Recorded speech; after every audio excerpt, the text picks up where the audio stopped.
The grasslands of knowledge are bursting with flowers, the tree of wisdom is lush, and the seeds of hope are sprouting in the hearts of every child. Obviously, Beth teaches not just knowledge but also life lessons and right values. In the days that followed, he got even more energized, bringing mixtapes from home for music class and inviting a homeless artist to teach our colorful classes excited the students, Danny becoming the teacher's right-hand man, unknowingly reaching Thanksgiving. Beth taught kids to make Thanksgiving cards for parents. Parents were thrilled at first receipt. That night after work, preparing to go home, Beth felt something odd in her pocket. It was gifts from each child. Beth smiled with joy, especially at the "I love you, that's the ultimate compliment for a teacher." But the next morning, the administrator said 6 more homeless kids joined. Pregnant, Beth had to revisit the education board.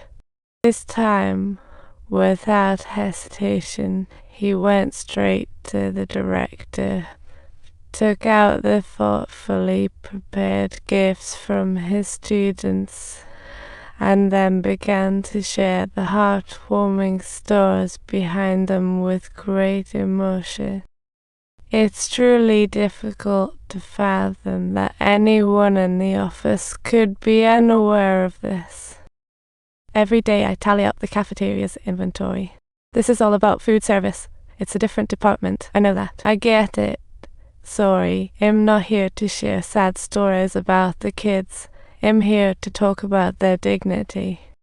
These kids don't have much, yet they gave me gifts. Don't you think we could do better? The director was moved by her words. The director immediately said he'd do his best, but Beth nodded, disappointed, having heard it before. She lost count how many times. A few days later, Beth arrived at school. Excited students rushed over. Pulled him into the classroom. The director had brought supplies. The new desks, blackboards, and books amazed him. With tears, Beth learned the director approved an assistant budget. She hired the old man as the art teacher, just as everything seemed to improve. 2 students came rushing over.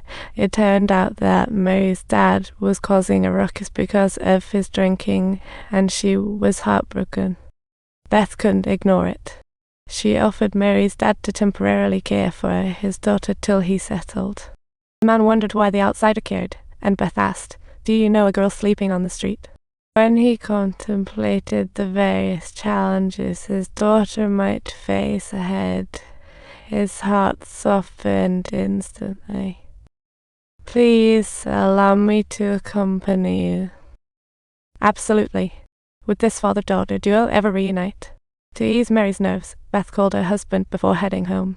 At dinner, the family was friendly, but her husband still asked worriedly, what if Mary's dad doesn't return? If her dad doesn't come back, what then? Do we adopt her forever? But Beth replied, if I, as a teacher, don't help, am I waiting for Superman to save the day? In the end, her husband supported her decision. The weight on her shoulders got heavier, and the nurse suggested she hold a parents' meeting to get those uninvolved parents involved in their children's. Beth wasn't hopeful about it, but figured she might as well give it a shot. However, when she asked parents to spend an hour a day helping kids with home, to hear stories from the kids and turn the community room into a study space, surprisingly, all the reluctant parents raised their hands in agreement. Seriously, which parent doesn't want their child to have a bright future? That day, Beth was teaching everyone. A mom barged in, calling her daughter for chores, like the video's opening. Beth taught the parents too. The idle homeless now see hope in life, helping kids study. They started picking up odd jobs, doing all they could to give their kids a better life. As summer rolled in, Beth's belly was quite pronounced, but she decided to skip the break and keep tutoring the kids. This would help the kids catch up to the regular school curriculum. She carefully brought up the idea to her husband, who surprisingly not only agreed but offered to be. This made Beth feel happier than ever, while the director was also doing his part, donating a long-neglected piano and promising to get the kids a new classroom next year. Beth was filled with joy, but she was also deeply concerned about whether the kids were being honest. The director readily agreed, and precisely during this conversation, a parent began playing beautiful music, the ups and downs of life bringing them all together, but only they knew the hardships behind it all. Who would willingly wander around with their kids? During a baseball lesson, a familiar face appeared in the corner, and Mary rushed over. The father and daughter embraced tightly. He honored his promise to no longer drift, finally able to provide a stable life for his daughter. Time flies, doesn't Beth's green branches blossomed under kids' care. In class, the hungry boy, clutching his stomach, stared at the teacher's hands. Beth asked what he was looking at. He loved how she wore her bracelet. It hit her first day gift. This cute boy gave her that gift, and now all students in the class are deeply attached to her. But all good things must come to an end that day in class. The girl burst into tears as her dad got an out-of-town job, meaning they'd move. Beth seized the moment to say she'd leave too. The kids were heartbroken.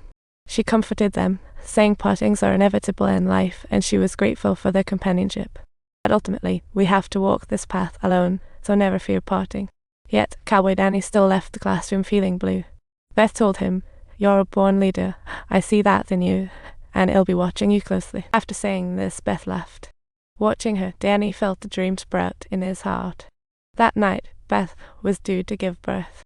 Beth delivered her third child smoothly. Then, the nurse entered, saying kids outside claimed to be theirs. Beth and her husband smiled knowingly.